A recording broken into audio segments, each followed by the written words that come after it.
காசாவில் 3 நாட்களில் 21 சிறுவர்கள் உணவின்றி உயிரிழப்பு.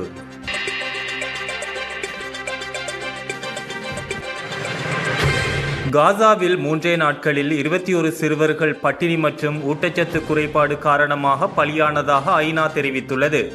இஸ்ரேலின் தீவிர இராணுவ நடவடிக்கை காரணமாக பலஸ்தீனத்தின் காசாவில் உள்ள உணவு பற்றாக்குறை மற்றும் மனித அத்துமீறல்கள் அரங்கேறுவது தொடர்கின்றது. இராணுவ நடவடிக்கை காரணமாக உறவு, உடைமை என அனைத்தையும் இழந்து நிற்கும் காசா வாழ் மக்களுக்கு உண்ண முறையான உணவு கூட கிடைப்பதில்லை. இஸ்ரேல் நடத்திய தாக்குதலில் ஒரே நாளில் 81 பேர் உயிரிழந்துள்ளனர். அதில் 31 பேர் உதவி தேடி சென்றவர்கள். இதை மத்திய கிழக்கு பகுதியில் பிரபலமாக உள்ள செய்தி நிறுவனம் தெரிவித்துள்ளது. இஸ்ரேல் மற்றும் ஹமாஸ் இடையில் மோதல் கடந்த 2023 அக்டோபர் 7 தொடங்கியது. அன்று முதல் ஜூலை 22, 2025 வரையில் இந்த மோதலில் சுமார் 59,106 பலஸ்தீனியர்கள் உயிரிழந்துள்ளனர். போர் நிறுத்த ஒப்பந்தத்தை மீறி இஸ்ரேல் தாக்குதல் மேற்கொண்டுள்ளது. இந்த சூழலில் தான் காசாவில் பட்டினி காரணமாக ஏற்படும் உயிரிழப்புகளின் எண்ணிக்கை அதிகரித்து வருவதாக நசர் மருத்துவமனை தெரிவித்துள்ளது.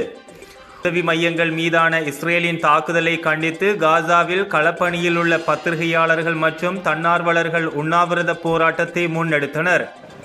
காசாவுக்கு தேவையான உதவிகளை வழங்கும் வகையில் பிரத்யேக சிறப்பு வழித்தடத்தை ஏற்படுத்தும் வகையில் கத்தாரில் இஸ்ரேல் ஹமாஸ் இடையே பேச்சுவார்த்தை நடாத்தவும் ட்ரம்ப் தலைமையிலான அமெரிக்க அரசு முயற்சி மேற்கொண்டுள்ளது.